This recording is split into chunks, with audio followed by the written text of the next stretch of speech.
Salut, c'est Lucie. Ça me fait super plaisir de rallumer ma caméra parce que c'est vrai que dernièrement j'ai pas du tout eu le temps. Mais du coup, un mois est déjà passé et on se retrouve encore pour un book haul. En avril, j'ai acheté, je crois, 17 livres. Et oui, je sais, j'ai commencé ma chaîne en vous disant je vous préviens, moi j'achète pas beaucoup de livres, bla bla bla bla bla bla. Mais non, je sais pas ce qui s'est passé. Vraiment, normalement je n'achète pas autant de livres, vraiment, promis. Là, voilà. Donc 17 livres pour un seul book haul, moi ça me paraît un petit peu trop. J'aime pas trop déjà regarder chez les autres des vidéos trop longues, donc je vais éviter de faire ça aussi. Donc je vais le séparer en deux en vous présentant que la moitié des livres. Donc 17, je vais vous présenter 8 livres et demi, voilà. Et ben c'est parti. En mars, j'ai fait une commande sur vente privée. Vous savez, de temps en temps, alors je crois que c'est une fois par an, mais j'ai peur de dire des bêtises. La maison d'édition, la maison d'édition Michel Lafon. Mais c'est dur à dire ça. Maison d'édition Michel Lafon. Maison d'édition Michel Lafon. Maison d'édition. Ah vas-y, essaye de dire 10 fois très très vite. Maison d'édition Michel Lafon. Donc j'ai profité de la vente Michel Lafon pour me faire un petit peu plaisir et j'ai acheté 6 bouquins vraiment à des prix imbattables. Même si je vous l'avoue, je ne savais pas forcément de quoi ça parlait, je lisais le résumé en diagonale. Mais je crois que c'était les livres sont neufs et il devait être, je crois que le plus cher était à 4 € de ceux que j'ai pris. Tout d'abord j'ai choisi Les Intrus de Michael Marshall. Donc ça c'est un thriller, c'est l'histoire d'un policier qui a pris sa retraite et qui se consacre à l'écriture quand un de ses amis avocats l'appelle en aide pour résoudre une enquête d'homicide, je crois. Une obscure affaire de double homicide, alors encore mieux, voilà. Et pendant son enquête, en fait, la situation va dégénérer autour du policier. Sa femme va disparaître, des choses comme ça, il va recevoir des menaces. Donc voilà, je pense, en ce moment j'ai un petit peu envie de lire ce genre. Alors je connais pas trop bien le thriller et le policier, c'est vrai que en ce moment je me tourne un petit peu vers ça. Et clairement je l'ai choisi tout simplement parce que il y a une note d'un autre auteur qui dit juste au moment où l'on pensait qu'il n'y avait plus rien de nouveau du côté des thrillers, il y a Michael Marshall. Et qui a dit ça? Stephen King. Voilà, alors je me dis, si c'est le genre de bouquin qu'aime Stephen King, alors que moi j'aime déjà Stephen King, potentiellement je vais aimer ce bouquin. Ah, je suis en train de lire. Ah, que en fait c'est adapté en série, qu'il a été adapté en série par les scénaristes et les producteurs de X-Files ainsi que le réalisateur du projet Blair Witch. Ouais. Oh, je sais pas, je regarde pas du tout la télé. Donc il y a une série là-dessus qui s'appelle Les Intrus, bon bref, je sais pas. Bon, toujours est-il que ça m'a l'air plutôt cool. Ceci dit, j'ai pas pris de livre qui me paraissait carrément nul, hein, soyons honnêtes. Le deuxième livre que je me suis procuré, c'est 12 Years a Slave de Solomon Northup. Ça par contre, ça peut te dire quelque chose l'image, puisqu'il me semble que c'est l'image qui a été mise sur l'affiche du film. Donc si tu ne connais pas, c'est le témoignage de Solomon Northup qui est né et a vécu aux États-Unis, dans l'état de New York. Il était instruit, il est violoniste de profession et dans l'année de ses 33 ans, il a été capturé et vendu en tant qu'esclave pour les États du Sud. On est au début du 19e siècle, en 1808 exactement. Et dans ce témoignage, il raconte tout simplement les 12 années qu'il a passées dans la peau d'un esclave. C'est un thème qui m'intéresse notamment à l'écrit. Donc j'espère que... Voilà, j'espère que ça sera pas trop violent, mais... Lucie, évidemment que ça va être violent, c'est un thème violent, c'est une période de l'histoire violente, donc non, j'espère pas que ça soit pas violent parce que je me fourvoie dans ce cas-là. J'espère tout simplement que je vais réussir à le lire parce que c'est vrai qu'il y a des écrits qui pour moi sont trop forts pour que j'arrive à les supporter et je suis malheureusement obligée de fermer le bouquin et de nier finalement ce qu'on essaye de me dire. Donc là, j'espère que ça sera pas le cas. Et voilà, Je vous en dirai plus quand je l'aurai lu. Le troisième livre que j'ai choisi, c'est Les loups du solstice d'Anne Rice. Voilà, je l'ai plutôt choisi pour en fait découvrir cette auteure. Alors je sais que c'est elle qui a écrit les... Comment ça s'appelle? Les chroniques? Les chroniques d'un vampire? Les chroniques des vampires? Lucie, renseigne-toi avant. Chronique des vampires, voilà c'est ça. Quand j'ai vu ce livre, je me suis dit que ça serait l'occasion de découvrir Anne Rice parce que moi les vampires c'est pas par quelque chose par lequel je suis attirée. J'ai lu Twilight genre quand c'est sorti, donc il y a, je sais pas, il y a 10 ans. J'exagère peut-être un peu, non? Enfin bref, il y a super longtemps. C'est ma seule référence, donc je sais pas si c'est non plus la meilleure. Donc bon, bref, peu importe. Là, ça ne parle pas de vampires, ça parle d'une famille d'hommes loups, voilà, qui le soir d'un de leurs rituels païens se font interrompre par un spectre venu du passé qui apparemment provoquerait un conflit. Voilà, j'en sais pas vraiment plus, mais tout de suite, voilà, les rituels, les esprits séculaires, les pouvoirs occultes, voilà, ça me tente davantage que les vampires. Va savoir pourquoi, va savoir si c'est mieux, peu importe. Je tenterai avec ça, pas tout de suite, clairement, je pense qu'il va traîner un petit peu dans ma bibliothèque, mais je le lirai. Oh, mais j'ai un méga coup de soleil en fait. Oh non, il y a la trace du doigt là. Oh, quand il y a la trace du doigt, c'est pas bon signe ça. Ah bah voilà. J'ai mangé ce midi au soleil, genre, pas, je suis pas allée à la plage comme ça ou je sais pas quoi. J'ai juste mangé ce midi au soleil et voilà. Super. Magnifique, sublime. 1, 2, 3, quatrième lecture, c'est Le Palais des Ombres de Maxence Fermine. C'est un thriller, voilà. Encore, vous allez me dire, mais oui. De quoi ça parle? On est à Paris dans les années 60 et Nathan Tanner reçoit une lettre de son père dont il n'a pas eu de nouvelles depuis 20 ans. Ce père qui est un ex-romancier qui, selon la rumeur, est un peu, tu vois, un peu fou.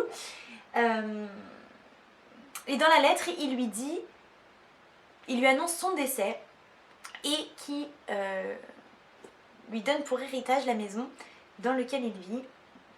Maison appelée le Palais des Ombres, comme ça donne envie. Notre personnage principal se rend donc dans cette lugubre maison. Enfin lugubre. Je sais pas, lugubre en fait, je crois pas que ce soit dit, ça c'est peut-être moi qui... Énigmatique. Oui bon bah lugubre quoi. Hein. Bref, il se rend dans la maison et manifestement ça ne tourne pas très rond. La maison semble d'elle-même se jouer de lui. Comme ils disent dans le résumé, est-elle hantée par le fantôme de son père? On ne sait pas. Que se passe-t-il? Voilà, j'en sais rien. Ceci dit, je pense que ce livre, comme j'aime le dire, va me faire pipi de terreur dans mon lit. Oh là là, j'ai moitié hâte de rentrer dedans là. Oh, j'ai trop de trucs à lire, j'ai trop de trucs à lire. Ah, c'est pas très... c'est pas très plein. Vous voyez, c'est des pages... c'est écrit assez gros et il y a des grandes marges. Donc ça devrait se lire assez vite. Je sais pas combien de pages ça fait, mais 350. Je sais pas ce que j'ai en ce moment. Je crois que j'ai à moitié envie de me foutre les pétoches. Mais je pense que là, du coup, j'ai tout ce qu'il faut pour. Pareil, ça me tente drôlement. Je n'ai jamais lu cet auteur et a priori, c'est ce qu'ils disent là dans la note en 4ème de couverture. C'est un auteur qui a l'habitude de se balader dans plusieurs genres. Donc voilà, si jamais ça me plaît, je pourrais aussi le découvrir dans d'autres styles. Et ça c'est cool. Même si, comme ça, par un joli préjugé, je me dis un mec qui écrit un peu de tout, il fait pas forcément tout bien. Mais ça, c'est purement nul de ma part et cliché. Voilà. 5e livre, et c'est de loin celui que j'attendais le plus de ma commande de Michel Lafon. C'est La femme de l'aviateur de Mélanie Benjamin. C'est donc un roman historique qui parle de la femme de Lindbergh. Voilà cet illustre aviateur qui a traversé l'Atlantique, je crois, pour la première fois. Et du coup, il avait une femme, Anne Spencer Moreau. Voilà, c'est trop triste. Voilà, on connaît le nom de lui, mais pas d'elle. Le nom de lui. Son nom à lui et pas son nom à elle. C'est d'une tristesse, Lucie, c'est pas possible. Qui, elle aussi, était une aventurière et une exploratrice. Et voilà, derrière chaque homme célèbre se cache une femme. Ou un truc comme ça, c'est une espèce de citation romanesque que je suis en train de faire. Bref, ah ben voilà, regardez. 40 ans après la mort de Charles Lindbergh, découvrez la femme derrière le héros et embarquez avec l'aigle solitaire. Donc ça, franchement, ça me tente carrément. D'autant plus que c'est une... Oh là là, j'ai un petit peu abîmé le livre. Je disais donc d'autant plus que c'est une femme qui s'est battue pour affirmer son existence en tant que femme libre. Et ça, voilà, ça fait du bien. Donc j'ai vraiment super hâte de lire ce livre écrit par une femme sur le thème d'une femme. Ça, je pense que c'est clairement dans mes lectures de cet été. Et mon dernier livre de cette commande, c'est pas du tout un roman. Le guide, je sais pas trop quoi, toutes les plantes qui soignent. Voilà, donc c'est un espèce de guide, de dictionnaire plus sur, sur les plantes et sur tous leurs bénéfices, voilà, pour la santé, pour la peau, leurs actions thérapeutiques, tout ça. Donc ça se présente sous forme d'un dictionnaire. Donc je suis par exemple là sur la page de l'Armoise, avec son latin, tout ça. Tous les autres noms d'ailleurs qu'elle a. Oh bah non, c'est une plante qui a beaucoup de noms. Les généralités, les actions thérapeutiques, les parties utilisées de la plante, l'usage interne, l'usage externe, les huiles essentielles, comment on peut l'utiliser en cuisine, les effets secondaires, statut régulateur. Bon bref, et d'autres informations dont je ne comprends pas parce que de toute façon je n'ai pas fait médecine ou herbologie ou je ne sais pas quoi, je ne sais pas ce que je raconte. Voilà, donc ça vous n'aurez évidemment jamais de point lecture là-dessus puisque je ne vais pas le mettre sur ma table de nuit. Je suis pas là pour donner des avis médicaux, mais j'ai failli dire des avis médicaux. Hein. Je sais pas si t'as entendu, mais j'ai failli. Ma langue a des avis médicaux, mais c'est vrai que tout ce qui est huile essentielle, phytothérapie, aromathérapie en général, c'est quelque chose que j'aime bien utiliser. Donc voilà, je suis contente d'avoir ce genre d'ouvrage à disposition chez moi. Il y a combien de livres présentés là? 6, j'ai dit que j'en avais 18, 17, bon bref, donc je t'en présente 9, donc il m'en reste 3. La vache, il fait hyper chaud là. C'est à cause de mon fucking coup de soleil ça, je suis sûre. Ah mais ouais la vache. Ah mais je vais peler là, c'est sûr, je vais peler comme un cochon quoi. Peler comme un cochon. Je vais crever, hein. Je vais crever de chaud. Attends.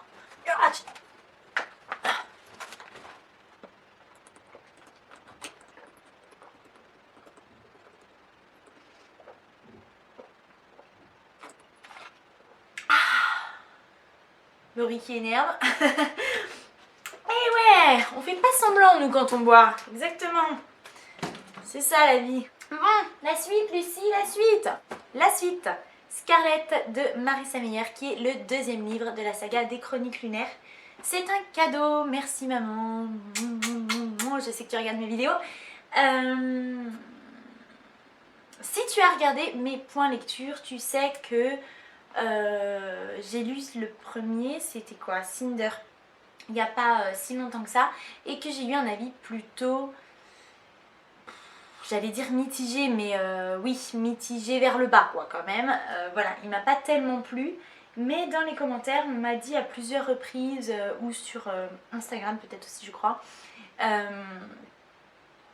que la saga allait en s'améliorant et que je devais laisser une chance au deuxième tome. C'est ce que je fais, je laisse une chance à Scarlett, qui est une réécriture de conte, cette fois-ci du Petit Chaperon Rouge. Et déjà, je t'avoue que le Petit Chaperon Rouge, ça m'emballe déjà davantage que Cendrillon. Voilà, c'est comme ça, goût personnel. Du coup voilà, je sais pas du tout si c'est la suite directe du premier ou c'est une histoire qui se passe parallèlement, si les personnages vont se rencontrer, si les personnages ne vont pas se rencontrer. Je ne sais pas, je ne veux pas le savoir avant de le lire, voilà, pas la peine de me le dire. Et voilà, on est toujours dans le conte qui se passe dans un univers futuriste. Le premier, c'était Cendrillon qui était une cyborg. Donc là, voilà, je ne sais pas qui est Scarlett, mais j'ai quand même, je l'avoue, hâte de le découvrir en fait, malgré que j'ai pas tellement aimé le premier, c'est fou ça. Mais je fais confiance à vous tous en fait. Je te présente également Nos âmes jumelles de Samantha Bailly qui est sorti chez Rajo. Celui-là, je l'ai acheté parce que déjà, Samantha Bailly, c'est une auteure dont on entend beaucoup parler et que j'avais vraiment envie de découvrir. J'avais envie de la découvrir à travers un autre livre qui s'appelle... Mais c'est pas possible, c'est trop de mémoire aujourd'hui. Oh là là, comment c'est Après vérification, je parle du livre Ce qui nous lie. Voilà, je voulais lire Ce qui nous lie. Et en fait, tout simplement, il n'était pas dans la librairie où j'étais à ce moment-là. Donc j'ai pris Nos âmes jumelles. Et je l'ai déjà lu. En gros, c'est deux adolescentes, Sonia et Lou, qui vivent vraiment à deux endroits différents. Sonia est passionnée d'écriture, voilà, c'est ce qu'elle veut faire dans sa vie, c'est ce qui la motive. Et Lou, elle dessine. Et malgré qu'elles ont des personnalités très différentes, des vies de famille très différentes, des parcours scolaires très différents, elles vont se rencontrer via un forum et vont collaborer, voilà, sur une création. L'une écrit, l'autre dessine. Et on suit dans ce livre toute cette rencontre en fait et leur parcours. Bon, ah non, j'en dis pas plus, voilà, ça c'est le résumé. Je t'en parlerai davantage dans un point lecture. Pas le prochain, mais encore celui d'après parce que oui, j'ai beaucoup de lectures à te présenter. Je suis à la bourre totale. Le dernier livre pour cette première partie du book haul, c'est Tant que nous sommes vivants de Anne-Laure Blondeau. Pareil, Anne-Laure Blondeau, c'est une auteure dont j'entends beaucoup parler et que je ne connais pas encore. Mais ce livre-là, j'avais tellement envie de le lire. Ce que je sais de ce livre, c'est que ça parle d'un couple qui va se retrouver face à un nouveau train de vie très différent du leur parce qu'ils vont fuir. Alors est-ce qu'il y a une catastrophe ou je ne sais pas, bon bref, c'est le parcours d'un couple et je pense que ça traite du sujet de la puissance potentiellement de l'amour peut-être, voilà, à travers un périple, je ne sais lequel, et je t'avoue que je veux pas trop en savoir parce que c'est pas très long, ça fait 260 pages et j'ai pas envie, voilà, j'ai envie de le découvrir. Je vais te parler de sa couverture, ce que je ne fais pas souvent parce que même si j'aime beaucoup les belles couvertures, c'est pas ce qui est le plus important pour moi, mais celle-ci, j'arrête pas d'entendre des gens qui disent qu'elle est pas terrible, mais je la trouve tellement belle, tellement graphique, voilà, tous ces chemins qui s'entrecroisent, ces couples, ces différents paysages, mais bref, je suis super emballée et j'ai vraiment hâte de découvrir ce bouquin. Voilà, c'est sorti chez Gallimard, je ne sais pas si je l'avais dit. Voilà pour cette première partie, je te filme la suite tout de suite après, tu l'auras certainement dans quelques jours. En attendant, je te fais plein de bisous et je te dis à bientôt. N'hésite pas à réagir sur les livres que tu as vus, si tu connais pas, si ça te fait envie, si ça te fait pas envie, si tu as aimé ou pas. N'hésite pas, j'adore échanger avec toi par commentaire. La seule chose que je te demande évidemment, c'est de ne pas me spoiler, j'ai envie de dire normal. Mais sinon, vas-y, lâche-toi, fais-toi plaisir, ça se passe juste là en dessous. Et voilà, bisous. Alors oui, je sais, 6 livres, ça peut paraître pas beaucoup parce que je vois sur YouTube des book hauls genre à 20, 25, 30 livres, des trucs de fou. Alors moi, voilà, non seulement je me suis obligée à me